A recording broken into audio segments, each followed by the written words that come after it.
What's up mga kaibon? Welcome back dito sa ating YouTube channel. At for today's video mga kaibon, mag-harvest na tayo ng ating mga inakay dahil nga tumutuka na sila at medyo kinukurot-kurot na sila ng kanilang parents na parang pinapaalis na sila sa kanilang pugad dahil nga medyo marunong na rin silang tumuka. So ayun yung gagawin natin ngayong araw, pero bago tayo magsimula, kung gusto niyo sumali sa ating Facebook group, ito yung Facebook group natin. At kung gusto nyo rin i-like yung ating Facebook page, ito yung Facebook page natin. Ilalagay ko na lang yung kanilang mga link sa baba.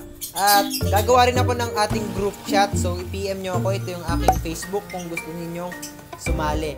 At shoutout din kay Beams Aviary na nakipag-swap sa akin ng ibon nung nakaraang linggo. At shoutout din kay Lowmutes TV. So nag-subscribe tayo sa kanyang channel dahil napanood ko yung mga vlogs niya, puro aviary visit. So ang ganda ng mga contents niya, kaya lagi akong nanonood ng mga videos niya. So subscribe din kayo kay Lowmutes TV, marami yang matutulong sa inyo. So let's go, simula na tayo mga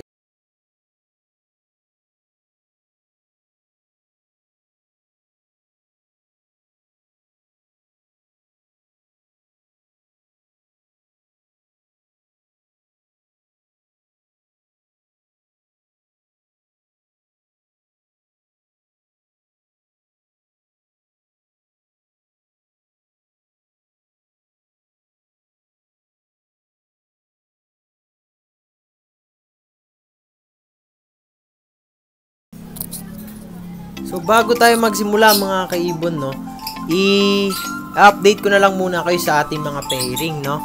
So halos lahat ng mga pairing natin ay mga nagbi-breed na. So malapit na talagang umitlog. Ito pinapatungan na niya. Pinapatungan niya yung Par Blue Hen. Yan. So yan, napakalapit na niyan mag-breed. Nakikita ko na malapit na silang mag-breed. So yung cock ayun, sabik na. Gusto nang pumatong.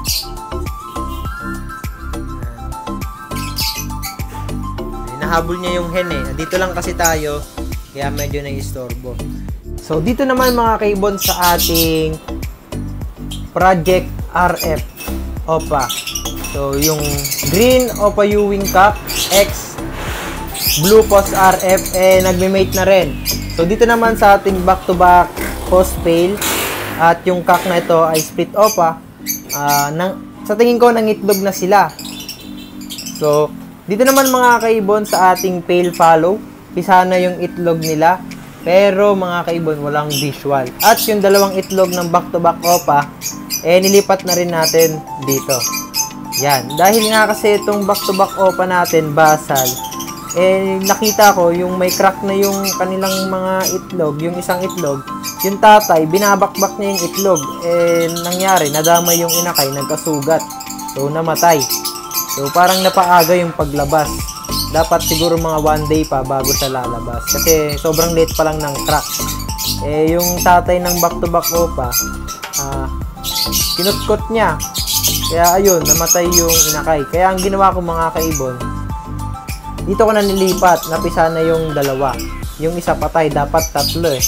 So yan, pisa na rin yung dalawang itlog ng ating tail follow. Yan, sure split PF na yan. Walang nag-visual kahit split PF itong Par Blue natin na DS Ewing. Split opa pa yan.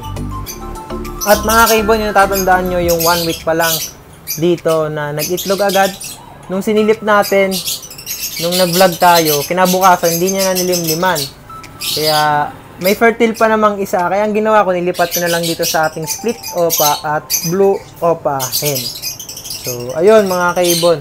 At dito naman yung back-to-back opa natin, preparing for second clutch na rin sila.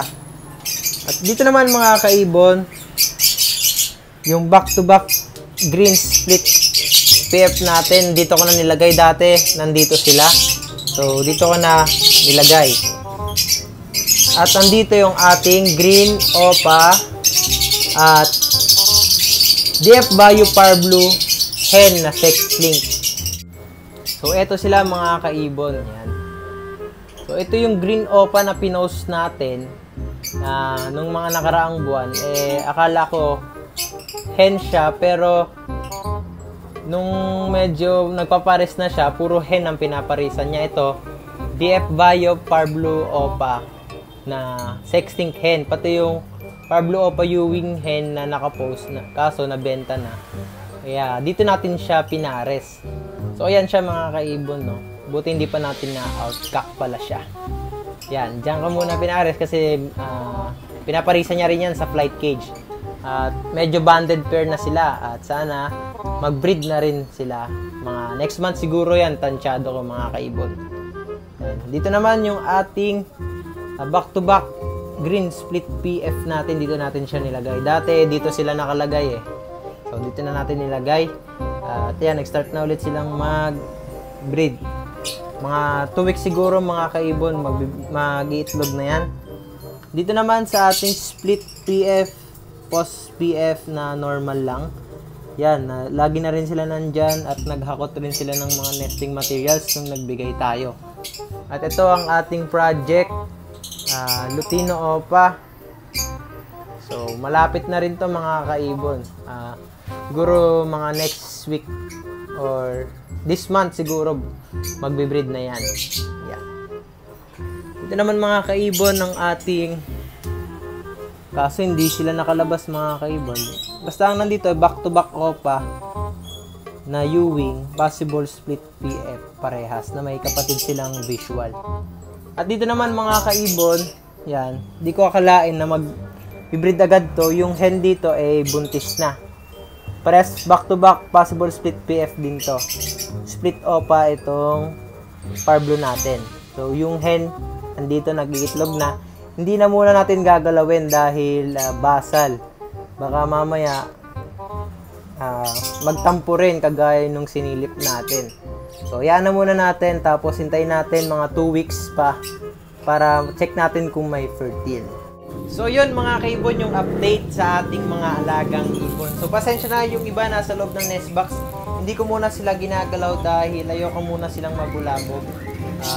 Madalas kasi may nagpupukpuk pa dito dahil ginagawa pa yung kabilang side natin, doon pa lang nabubulabog na sila. Kaya ngayong mga nagbi-breed na sila, ayoko muna silang masyadong bulabugin dahil nga nung nakaraang araw nagbakbak ng poste dito. Sobrang ingay nun, tapos yung sahig mararamdaman mo na may vibrate pa. So yun, nakaka-stress yun sa ating mga alagang ibon, kaya ayoko na muna dagdagan yung stress nila. So next time na lang natin ipapakita yung mga ibon natin na nagbi-breed na. Kaya mga kaibon, mag-subscribe kayo para ma-follow nyo yung ating mga ibon dito na nagbi-breed para masundan nyo yung kanilang mga kwento. So yun mga kaibon, proceed na tayo sa ating topic ngayon, ay yung pag-harvest natin sa ating mga inakay. So dito sila sa ating back-to-back green opaline. So yan, i-harvest na natin at kukuhanin na natin yung mga inakay. So palabasin ko muna yung mga inakay para makita nyo mga kaibon. So mga kaibon, papalabasin na natin yung mga i-harvest nating mga inakay. So i-harvest na natin yan dahil 2 weeks na, medyo tumutuka na silang mag-isa dyan. At mga kaibon, yung pinaka-sign na aalisin ko na sila, kasi dahil naririnig ko na kinukurot-kurot na sila at medyo umiiyak-iyak na sila, baka mamaya poknatan pa sila ng kanilang parents, kaya alisin na natin. So medyo marunong naman na at meron tayong nursery cage, at doon muna natin sila ilagay para mas lalong magpalakas kumain. Kaya mas okay na ihiwalay na natin sila at safe naman sila pagka hiniwalay natin. So ito yung parents. Tingin ko kasi magbi-breed na rin yung parents na yan eh. Kaya ito yung Opa Perso. Yan. Yung next is Parblu Perso Ewing. Nahihiya pa.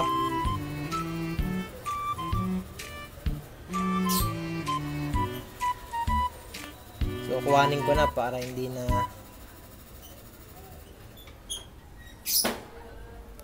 baka mag-breed na rin ulit agad to kasi medyo may lubog na. So ito na isa. Lagay na natin sa ating carrier.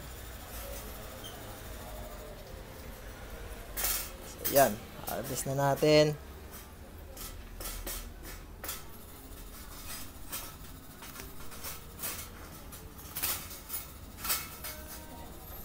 So, yan siya. So, kuhanin na rin natin yung iba mga kaibon.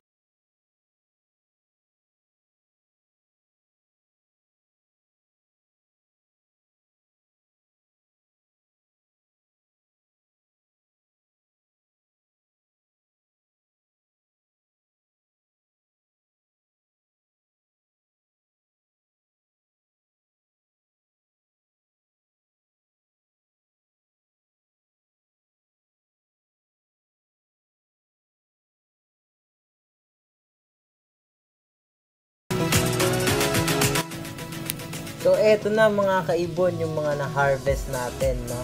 Tatlo lang sila. So, konti nga lang yung pababa natin ngayon dahil nga hindi masyadong nakapag-breed yung mga alaga natin dahil nga ginawa itong kwarto natin, no?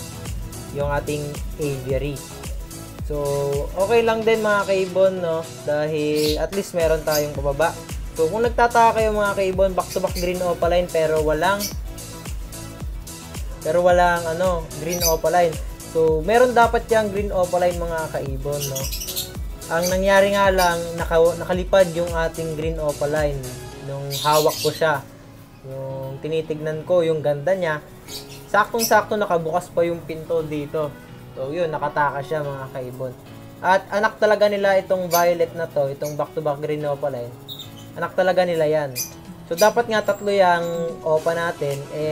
Ang nangyari, nung first day pa lang, nung pagkapisa, nung mismong hatch date, sisilipin ko na, nawala yung itlog o yung inakay na yon dahil dapat nga pisa na yon.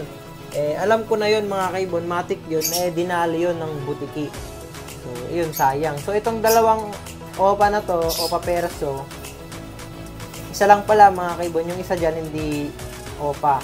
Ano lang, Far Blue Perso. Yan, Far Blue Perso lang. So, pinaposter lang natin yan. So, yung parents niyan, nasa tropa na natin.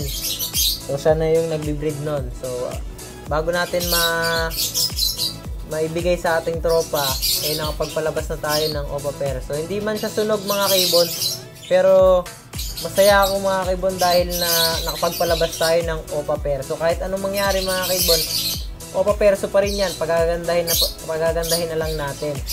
Papalisan natin ng mga pure perso para yung mga anak mas gumanda yung ulo. Ayan. O yan sila mga kaibon, ilalagay na natin sila sa ating nursery cage. Lagyan natin mga kaibon.